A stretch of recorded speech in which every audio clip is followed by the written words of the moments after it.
plusieurs activités avec l'écosystème, surtout le programme 8 de la stratégie Togo Digital, qui est la création de talents digitaux et l'écosystème d'innovation. Il y a plusieurs activités qui ont été menées avec les startups, les TPME, l'organisation des challenges. Et dans tout cela, nous avons remarqué qu'il y avait une sous-représentativité des femmes.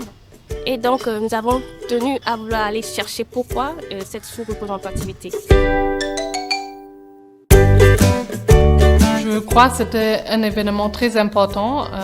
Ça a réuni presque 80 étudiantes de Sokoté Kara et de Lomé pour un peu échanger sur le défi pour eux dans le tech. Pourquoi aujourd'hui pas beaucoup de femmes dans le tech?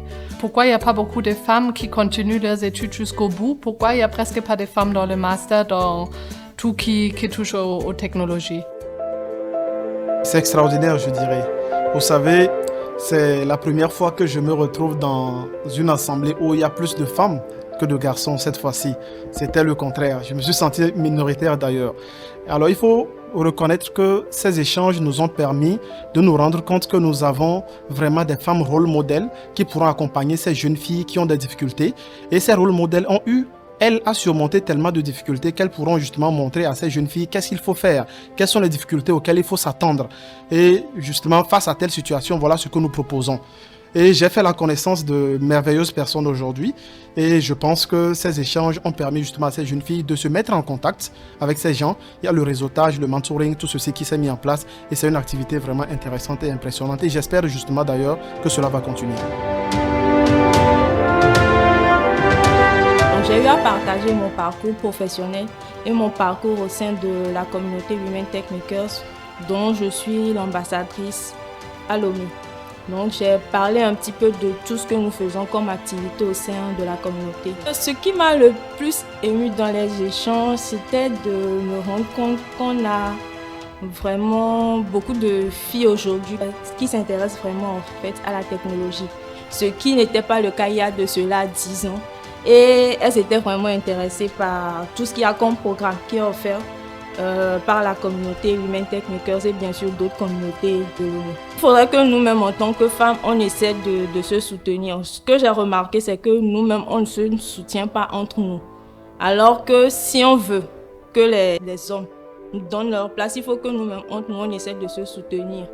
Aujourd'hui, à Énergie Génération, les activités qui se sont déroulées ont été très intéressantes, du moins pour moi, très inspirantes, avec des personnes, des femmes présentes dans le domaine de l'IT, des professionnels expérimentés qui nous ont partagé leurs compétences, leurs expériences. La personne qui m'a le plus marquée ici, c'est Madame Innocente, l'experte en cybersécurité, parce qu'elle venait d'une famille pas très aisée. Disons, je peux dire comme la mienne, mais que malgré ça, elle a avancé, elle a eu une bourse, comme moi aussi. Elle est arrivée là où elle est par son envie de travailler, son envie d'être la meilleure dans ce qu'elle fait. Et c'est ce que j'essaie de faire aussi. Il y a beaucoup de femmes, de filles qui abandonnent en cours de route et cette initiative quand même permet de maintenir le cap, d'activer la flamme pour que ça puisse continuer à briller. J'ai bien aimé Madame Gaëlle Ebidji, la CEO de Solimi. Pourquoi? Parce que elle représente un peu ce que j'appellerais aujourd'hui femme indépendante.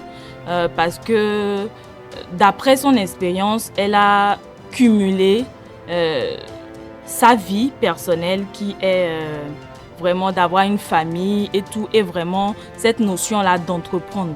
Donc, ce qui fait que je vois en elle un exemple à suivre pour les jeunes femmes d'aujourd'hui, toutes celles qui étaient là. Voir toutes ces belles dames qui font des choses exceptionnelles, chacune à son niveau.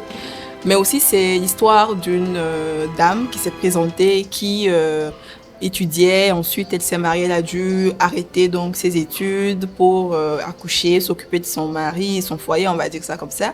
Mais après, elle n'a pas du tout laissé.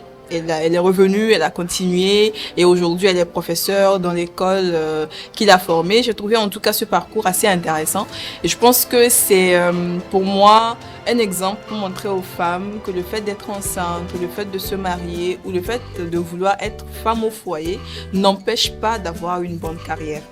Je suis une femme au foyer et mère de 2 enfants. Ce n'est pas du tout facile de pouvoir travailler et gérer le foyer.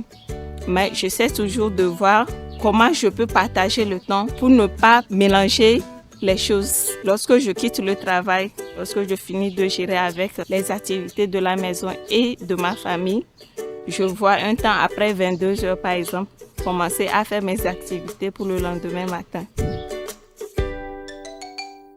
Pour moi, s'il fallait mettre quelque chose en place pour changer les choses, ce serait donc de faire voir au monde, mais surtout aux jeunes filles, qu'il y a des femmes, des leaders femmes dans le monde de l'IT. Elles ne sont pas du tout cachées, elles sont là, elles sont juste peu visibles, mais elles sont effectivement présentes et elles ne sont pas du tout des moindres.